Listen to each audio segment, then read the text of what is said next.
আসসালামু আলাইকুম সবাইকে, ওয়েলকাম টু অদম্য একাডেমি। আজকে আমাদের আলোচনার বিষয় এসএসসি 25। এসএসসি 25 এর যারা স্টুডেন্টরা আছো, তোমাদের ইতিমধ্যে কিন্তু তোমাদের স্কুলগুলোতে তোমাদের এসএসসির যে হচ্ছে টেস্ট পরীক্ষা কিন্তু শুরু হয়ে গেছে। কিছু কিছু স্কুলে এখনো শুরু হয়নি। সো ম্যাক্সিমাম স্কুলগুলোতে কিন্তু শুরু হয়ে গেছে। সো তোমাদের এখন যে বিষয়টা, তোমরা অনেক ইয়ার সময়ের মধ্যে দিয়ে গেছো, আন্দোলন হয়েছে, তারপর দেশে একটা অন্যরকম একটা অবস্থা গেছে। তোমাদের কিন্তু ম্যাক্সিমামের কাছ থেকে আমি শুনতেছি, জানানোর কাছে পরে আসলে যে তোমাদের হচ্ছে যে অনেক গ্যাপ আছে। ম্যাক্সিমাম স্টুডেন্টের কাছ থেকে শুনতে পেয়েছি অনেক গ্যাপ আছে। এটা থাকা স্বাভাবিক, ঠিক আছে? একটা দেশ যে পরিস্থিতির মধ্যে গেছে, শুধু তোমরা না, তোমাদের সিনিয়র যারা আছে তারাও সেম পরিস্থিতির মধ্যে দিয়ে যাচ্ছে, সবারই গ্যাপ আছে, ঠিক আছে? সো এখন যাই করো না কেন, তোমার এখন যে টেস্ট এক্সামের যে এক্সাম দিয়ে ফেলছো, এক্সামের মাঝে যদি তোমার ভিডিওটা দেখো, তোমরা টেস্ট এক্সামে ফোকাস করো, ফোকাস অন টেস্ট এক্সাম। তোমার যা হয়েছে তুমি ওইভাবেই যে প্রিপারেশন নিছো, এই সময়টা নতুন করে সেরকম কিছু করার দরকার নেই। তোমরা জাস্ট ওই পড়াগুলা দেখো এবং টেক্সট এক্সাম দাও। এটাতে যা যদি খুবই খারাপ অবস্থা থেকে জাস্ট কোনো রকম পাস করে যাওয়ার টেন্ডেন্সি রাখো। আর যারা ভালো প্রিপারেশন আছে, এটা তো একটা খুব ভালো মতো এক্সাম দেওয়ার একটা প্রিপারেশন রাখো তোমরা। সো যারা খুব খারাপ অবস্থার মধ্যে যাচ্ছ, তারা টেস্ট এক্সাম দেওয়ার কোনো রকম পাস করে যাও, ঠিক আছে? ধরলাম এই মাসটার মধ্যে তোমাদের এক্সাম শেষ হয়ে যাচ্ছে, বা নভেম্বরের ফার্স্ট উইকের মধ্যেই তোমাদের শেষ হয়ে যাচ্ছে। তারপরে আমরা 20 দিন রাতে রাখবো কিসের জন্য? অ্যাটলিস্ট 20 ডেজ, 20 ডেজ হাতে রাখবো কিসের জন্য? 20 ডেজ হাতে রাখবো আমরা গ্যাপ পূরণ, ঠিক আছে? কি করবো আমরা? এই যে আমাদের যে গ্যাপ গুলো আছে, আমাদের তো অনেক গ্যাপ আছে, গ্যাপের পরিমাণের উপর এটা নির্ভর করবে, কিন্তু অবশ্যই এক্সামটা ভালো মতো দেখবো, তোমরা গ্যাপ গুলো পূরণ করো। তোমাদের দেখা গেছে যে ফিজিক্সের 2টা চ্যাপ্টার হয় নাই, কেমিস্ট্রির 3টা চ্যাপ্টার হয় নাই, তোমরা এখনো জৈব যৌগ পড়োনি। সো তোমাদের গ্যাপটা পূরণ করতে হবে। তো গ্যাপটা কিভাবে পূরণ করো? তোমরা যার কাছে পড়তেছো বা অনলাইনে তো অসংখ্য ভিডিও পাওয়া যায়। আর আরেকটা বিষয়, আমরা অদম্য একাডেমি এসএসসির কার্যক্রম শুরু করতেছি এখন থেকে। আমরা অফলাইনে এতদিন এসএসসির সাথে কাজ করছি, এখন আমরা অনলাইনেও কাজ শুরু করবো। হ্যাঁ, যেভাবে আমাদের এইচএসসি কাজ চলতেছে, এসএসসিটা আরো ভালো মতো শুরু করবো আমরা। সো তোমরা আমাদের সবকিছু তোমরা এই ভিডিওর পরবর্তী এসএসসি সবকিছু তোমরা আমাদের ইউটিউব চ্যানেল এবং পেজে পেয়ে যাবে।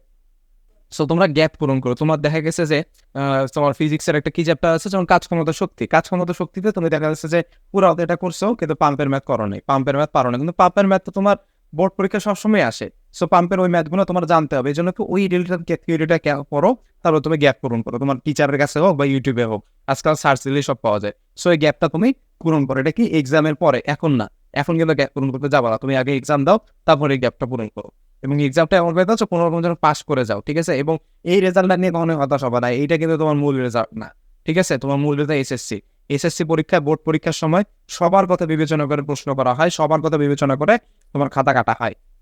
সো এইটা আর স্কুলের কখনো একরকম হবে না, ঠিক আছে? সো তারপর তুমি গ্যাপ পূরণ করলা। গ্যাপটা পূরণ করার পর তুমি হাতে সময় রাখলা। হাতে সময় রেখে তুমি টেস্ট পেপার ভালো মতো সলভ করলা। টেস্ট পেপার ভালো মতো সলভ করে অ্যাটলিস্ট তোমার যে ওইখানে যে বোর্ড কোশ্চেন গুলো আছে, প্রথম 10 থেকে 15টা যে বোর্ড কোশ্চেন আছে, এই সংখ্যাটা বলা ঠিক না, আমি বলবো যে সব বোর্ড কোশ্চেন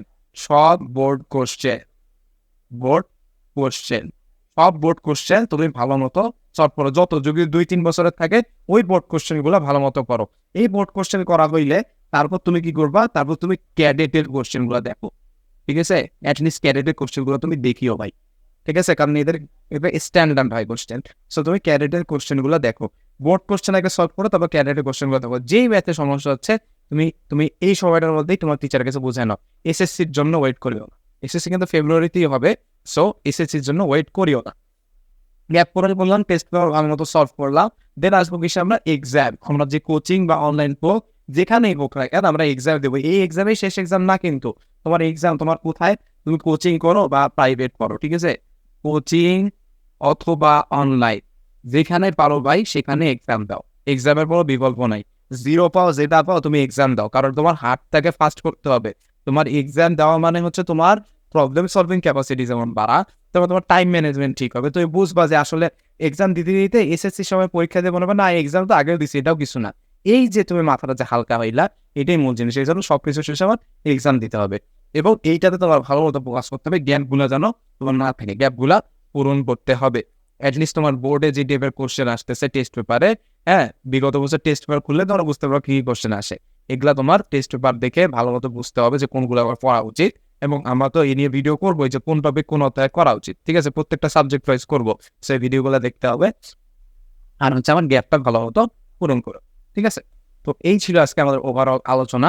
তোমরা সবাই ভালো মতো এক্সাম দাও, তোমাদের সবার জন্য শুভকামনা। তোমরা হচ্ছে এক্সাম পরবর্তী যে সময়টা, এক্সাম পরবর্তী যে সময়ের প্রিপারেশনটা, এটাই মূল প্রিপারেশন। এই মূল প্রিপারেশনের জায়গাগুলো তোমরা যেন ঠিক রাখতে পারো।